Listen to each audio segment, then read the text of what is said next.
প্রিয় এসএসসি পরীক্ষার্থীবৃন্দ, তোমাদের গণিত বইয়ের কীভাবে বহু নির্বাচনী প্রশ্নগুলোর সমাধান তুমি MS100 ক্যালকুলেটর ব্যবহার করে করে নিতে পারো সেগুলোই কিন্তু দেখাচ্ছি পর্যায়ক্রমে। আজকে দেখাবো যে মান নির্ণয় রয়েছে, এই মান নির্ণয়ের সমাধানগুলো কিভাবে তুমি করে নিতে পারো। এখানে তোমরা স্ক্রিনে 4টি অঙ্ক দেখতে পাচ্ছ, এই 4টি অঙ্কের সমাধান আজকে আমি দেখাবো MS100 ক্যালকুলেটরের সাহায্যে। তাছাড়া কিন্তু এই অঙ্কগুলো বোর্ড প্রশ্নে এসেছিল, তাছাড়াও কিন্তু বিভিন্ন সৃজনশীল প্রশ্নে কিন্তু এই অঙ্কগুলো আসে। সেই ক্ষেত্রে সমাধান করার পর এই অঙ্কটি সঠিক হয়েছে কিনা সেটিও কিন্তু তুমি ক্যালকুলেটরে যাচাই করে নিতে পারবে। তো আমরা MS100 ক্যালকুলেটর ব্যবহার করছি। যদি তুমি আমার এই চ্যানেলে নতুন হয়ে থাকো তাহলে অবশ্যই চ্যানেলটি সাবস্ক্রাইব করে নেবে। তাছাড়া এই ভিডিও ডেসক্রিপশন বক্স থেকে তুমি প্লেলিস্টে আমি লিঙ্ক দিয়ে দেবো, সেইখান থেকে তুমি বহু নির্বাচনী প্রশ্নে কীভাবে ক্যালকুলেটরে করা যায় সেগুলো তুমি সমাধান দেখে নিতে পারো। তো এখানে প্রথমে যেটি দেওয়া আছে যে x = 2 + √3 হয়, তবে 1/x = কত, এটি সিলেট বোর্ড 2020 সালে এসেছিল। প্রথমে আমরা x = যে মানটি রয়েছে সেই মানটি আমরা লিখে নিলাম, যে আমরা x লিখব আলফা এবং এই বন্ধনীতে প্রেস করলে কিন্তু x চলে এসেছে। তারপর ইকুয়াল টু ব্যবহার করব, ইকুয়াল টু ব্যবহার করলাম, তারপর 2 + √3, 2 + √3, তারপর সমান চিহ্নে প্রেস করে আমরা x এর যে মানটি সেটি দশমিকে নিয়ে আসলাম। তারপর 1/x, এখানে কাটা যাবে না, তারপর আমরা এখানে 1/x লিখে দিব। তো 1/x লেখার পর আবার সমান চিহ্নে প্রেস করবে, তুমি দেখতে পাচ্ছ যে এখানে 0.26 এসেছে। এখন তুমি অপশনে চলে যাবে যে 0.26 কোন অপশনটিতে হয়। যেমন এখানে আমরা উত্তরটি লিখে রেখেছি 2 - √3, আর এখানে এসেছে 0.26। তুমি 1 বাটনে প্রেস করে 2 √3, 2 - √3 লিখে সমান চিহ্নে প্রেস করে দেখো এখানে 0.26 চলে এসেছে। তার মানে এটি হলো তার সঠিক উত্তর।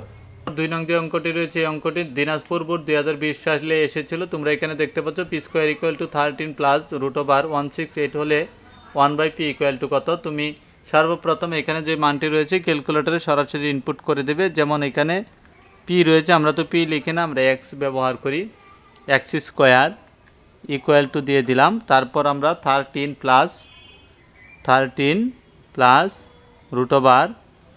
√168, তারপর আমরা শিফট এবং সলভে ক্লিক করে আমরা x = কত আসে দশমিকে সেই মানটি আমরা দেখে নিব।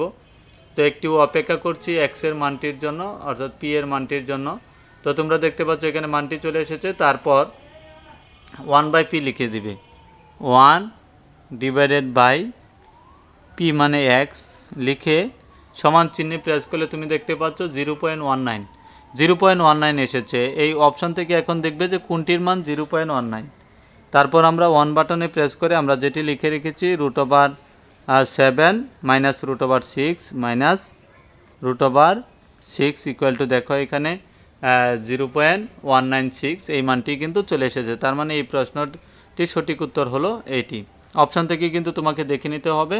এখন এখানে 3 নং অঙ্কের সমাধান দেখাবো। এই 3 নং অঙ্কের সমাধানগুলো আমি তোমাদেরকে বলে রাখি যে এই অঙ্কগুলোর সমাধান বহু নির্বাচনী প্রশ্নের ক্ষেত্রে শুধু নয়, তুমি সৃজনশীল প্রশ্নে কিভাবে উত্তর করার পর তোমার এখানে সঠিক হয়েছে কিনা উত্তরটি সেটিও কিন্তু তুমি চাইলে এভাবে যাচাই করে নিতে পারো।